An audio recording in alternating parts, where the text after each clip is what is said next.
Chapitre 13. La chasse de Shere Khan. Selon la coutume, de jeunes pâtres menaient le bétail de bonne heure et le ramenaient le soir. Mowgli descendit la rue du village au point du jour, assis sur le dos de Rama, le grand taureau du troupeau.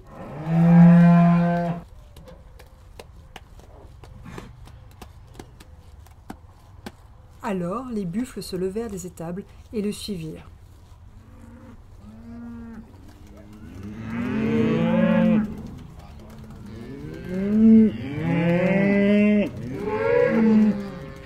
Et aux enfants qui l'accompagnaient, Mowgli fit voir qu'il était le maître. Les buffles aimaient les mares où ils se vautrent dans la boue chaude durant des heures. Mowgli les conduisit à la lisière de la plaine où la Waingunga sortait de la jungle. Là, Mowgli vit un loup qui semblait l'attendre. C'était Frère Gris, l'aîné des petits de Mère Louve. « Petit frère, tout le monde va bien dans la jungle ?» dit Mowgli en le serrant dans ses bras. « Tu n'oublieras pas que tu es un loup ?» lui demanda Frère Gris d'une voix inquiète.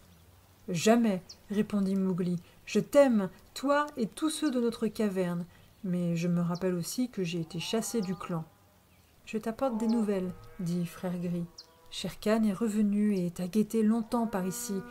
Il est maintenant reparti car le gibier se fait rare ici.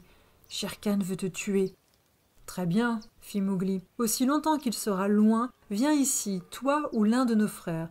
Je pourrai vous voir hors du village. Quand Shere Khan reviendra, attends-moi dans le ravin proche de l'arbre d'Ak au milieu de la plaine. » Puis Mowgli embrassa son frère loup. Il alla se coucher à l'ombre et dormit pendant que les buffles paissaient autour de lui. Chaque jour, Mowgli conduisait les buffles à leur marécage et chaque jour, il voyait le dos de Frère Gris à 1,5 kilomètre dans la plaine. Il savait donc que Shere Khan n'était pas de retour. Alors, Mowgli se couchait sur l'herbe, rêvant aux jours anciens de la jungle. Un jour enfin, Mowgli ne vit pas Frère Gris à l'endroit convenu. Il dirigea ses buffles vers le ravin proche de l'arbre d'Ak que couvraient tout entier des fleurs d'un rouge doré. Là se tenait Frère Gris, le poil hérissé, qui lui dit « Shere Khan a traversé les champs la nuit dernière avec Tabaqui. Il suit ta piste chaude. »« Je n'ai pas peur du tigre, » dit Mowgli en fronçant les sourcils. « Mais Tabaqui, lui, est rusé. Shere Khan a descendu la Waingunga à la nage, de très loin en amont, pour te couper la voie, » précisa Frère Gris. « C'est Tabaqui qui lui a donné l'idée, » dit Mowgli. « Il n'aurait jamais inventé cela tout seul. » Mowgli se tut, réfléchit longtemps. Il dit enfin « Le grand ravin de la Waingunga débouche sur la plaine. Je pourrais mener le troupeau à travers la jungle jusqu'à l'entrée du ravin, et alors, en redescendant, balayer tout.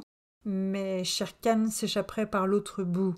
Il nous faut boucher cette issue, Frère Gris. Peux-tu m'aider à couper le troupeau en deux ?»« Oui, mais pas tout seul, » répondit Frère Gris. « J'ai amené du renfort, quelqu'un de rusé. » Alors apparut une énorme tête grise que Mowgli reconnut bien, et l'air chaud se remplit d'un beau cri de chasse de loup en plein midi. « Akela !» cria Mowgli en battant des mains. « Je savais que tu ne m'oublierais pas. Coupe le troupeau en deux, sépare les vaches et les veaux d'un côté et les taureaux de l'autre. »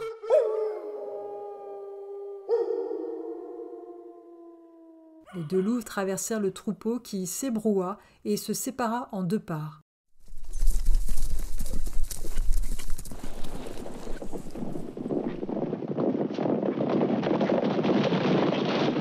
Mowgli se hissa sur le dos de Rama et donna les ordres. « Akela, chasse les taureaux sur la gauche. Frère Gris, quand nous serons partis, fais remonter les vaches par le débouché du ravin. » Frère Gris s'arrêta en face des vaches. Elles foncèrent sur le loup qui fuit devant elles jusqu'au débouché du ravin. De l'autre côté, Akela rabattait les taureaux dans la jungle. Les taureaux se jetèrent dans le fourré qu'ils enfoncèrent avec fracas. Les petits bergers se précipitèrent au village en criant que les buffles étaient devenus fous et s'étaient enfuis. Mais le plan de Mowgli était simple. Il voulait décrire un grand cercle, atteindre le ravin, puis y faire descendre les taureaux et prendre Shere Khan au piège entre eux et les vaches. Mowgli parvint à rassembler le troupeau affolé à l'entrée du ravin, sur une pente qui dévalait vers le ravin. De cette hauteur, on voyait par-dessus les arbres jusqu'à la plaine qui s'étendait en bas. Mais ce que Mowgli regardait, c'étaient les flancs du ravin. Il constata avec satisfaction qu'il montait à pic et que les lianes sur ses parois ne donnaient pas prise à un tigre s'il voulait s'échapper par là. Mowgli mit ses mains en porte-voix, héla dans la direction du ravin, et les échos bondirent de rocher en rocher.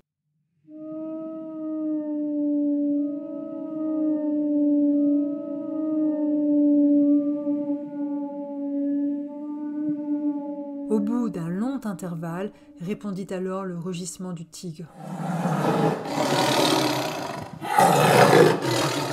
« Qui appelle ?» rugit Shere Khan. « C'est moi, Mowgli, viens, voleur de bétail !» On entendit Shere Khan sortir de la jungle et foncer sur eux.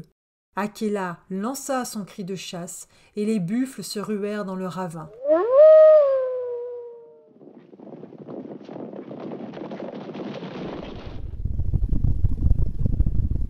Une fois partis, il n'y avait plus moyen de les arrêter. Mowgli s'élança lui aussi avec Rama. Dans le ravin, Shere Khan entendit le tonnerre de leurs sabots. Nul tigre ne peut espérer résister à la terrible charge des buffles. Alors il se leva et fila lourdement vers le bas du ravin, cherchant de tous côtés un moyen de s'enfuir. Mais les parois du ravin étaient à pic, le tigre était piégé. Mowgli entendit des mugissements répondre à l'autre bout du ravin.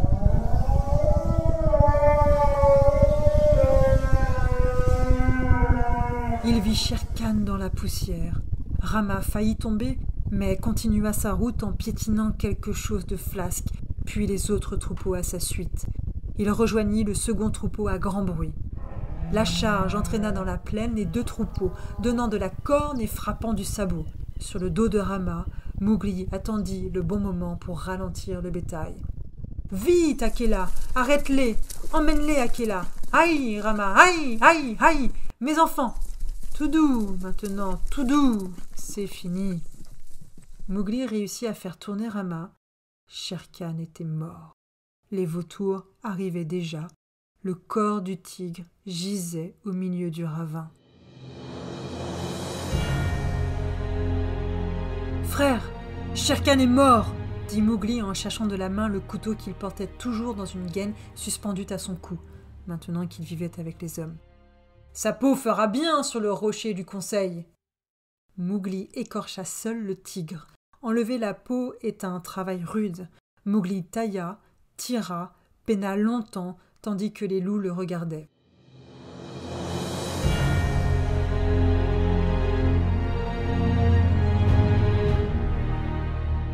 Toute la jungle résonnait de la nouvelle. Shere Khan est mort, tué par Mowgli.